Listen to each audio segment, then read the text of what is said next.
BODDAMN. And in this video, I'm going to tell you how to get thicker biceps.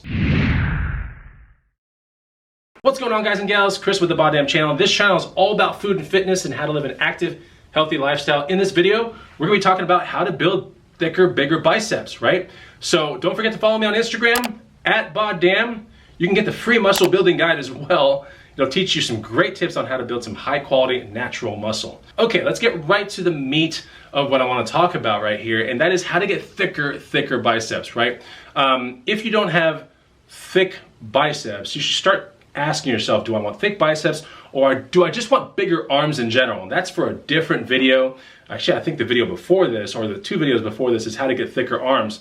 So look into that, and it's definitely something you might want to consider because, you know, the tricep is about 60% of the arm. So if you want to get thicker arms, you know, there's 60% tricep, 40% bicep.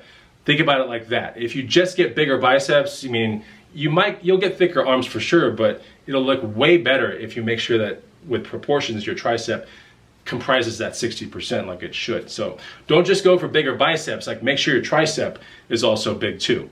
But that's for another video. In this video, I'm going to discuss with you 3 movements that I think are really good for building thicker, better, bigger biceps. The first movement's going to be an actual weighted chin-up, okay? So this is where your hands are like this, right? And obviously I'm going to be flashing videos in here and all that kind of stuff, but a weighted chin-up. Now, in order to do a weighted chin-up, you have to be able to do a body weight chin-up, right? So that's a whole different ball game right there. And I think a proper chin-up is one of those kind of movements where you go all the way down and you let your, arm get completely straight, and then you go all the way up and you try to get your chin above the bar, okay? So I think that if you want to speed up this thickening process of your biceps, that is a very good movement to do, making sure that you master body weight chin-ups and then get weight on those things with a weight belt, okay? Very important. Then you have to pay attention to your speed, okay? And I like to go up at a normal pace, try to come down 2 to 4 seconds. And yes, you might feel kind of weird because, you have only a 5 strapped onto you, or maybe a 10-pound weight or something like that. So I like to do sometimes 2 sets of 5 super slow coming down.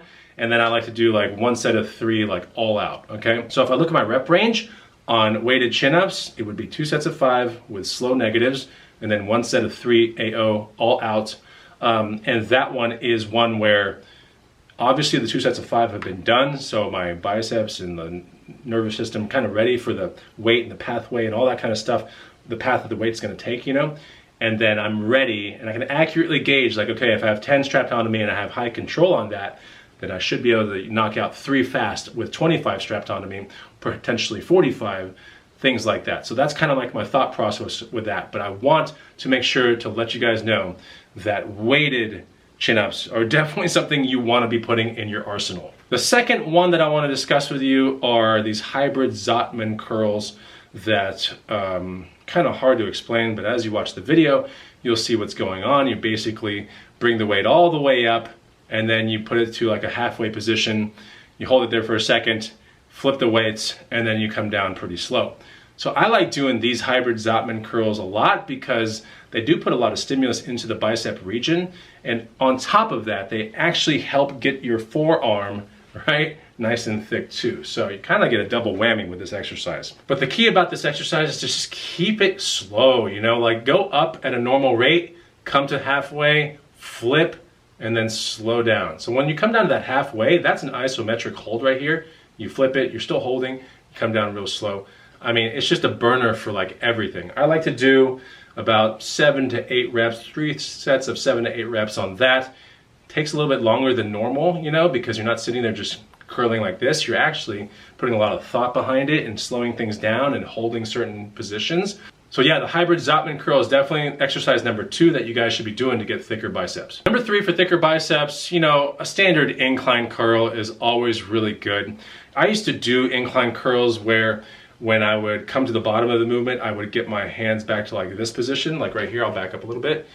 And then I realized that put a lot of strain on my shoulder over many years, and it wasn't really kind of fun. So now what I kind of do is I basically get into the incline bench, I'm laying back, and I just go out like that, bring them up, like that, bring them up, instead of going down here and then pivoting my hands to a parallel position like down to here. So if that helps anything, obviously the video is showing you all this, but that's definitely an exercise that I would like to let you guys know about, because honestly, what I like about this one is that there are two movements you can do on this. You can do one where it's very strict and you keep it like this, and there's also one where as it gets to the top of the movement, you can work on your pinky getting higher than your thumb like this, and then you can take your arms out of position for a second and go like that, right? And you get this like nasty kind of a contraction just by doing that for a split second. So one of those things that seeing it on the video doesn't do justice.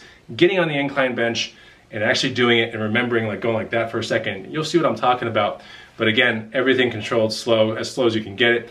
Big tip for you is definitely, the exercise number 3 would be the incline dumbbell curl. All right, so I'm gonna keep this video kind of short, and I hope you enjoyed these tips. And if you did, make sure you follow my channel and you put a comment down below on what you wanna see next.